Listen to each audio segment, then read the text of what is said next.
God is saying I have known you. అందుకనే ఏమో అపవాది నువ్వు ఏర్పరచబడిన వాడివి, నువ్వు కోరుకోబడిన వాడివి, నువ్వు విమోచించబడిన వాడివి, నువ్వు దేవుని ద్వారా రూపించబడిన వ్యక్తి, దేవుని సొత్తు. కాబట్టి అపవాది నీ జీవితాన్ని నాశనం చేసుకుంటా వచ్చాడేమో.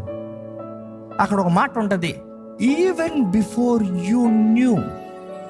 ఏంటంట, నువ్వు ఎవరో నువ్వు తెలుసుకుంటాను ముందుగానే నీ మీద వచ్చిన దాడులు, నీ మీద వచ్చిన పోరాటాలు, నీ మీద వచ్చిన కీడు, అందుకనేమో నీ చిన్న వయసులో నుండి ఆ అపవాది నేను ఇంతగా అరుస్తూ, దాడి చేస్తూ, హింసిస్తూ, వేదన కలిగిస్తూ, పాడు చేస్తూ వచ్చాడేమో.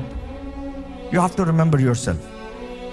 God chose you, devil targeted you, and he has tried his best to destroy you, not to live as a testament. కానీ ఈరోజు దేవుడు సవాల్ ఇస్తున్నాడు, నువ్వు ఏర్పరచబడిన వ్యక్తివి, నువ్వు కోరుకోబడిన వ్యక్తివి.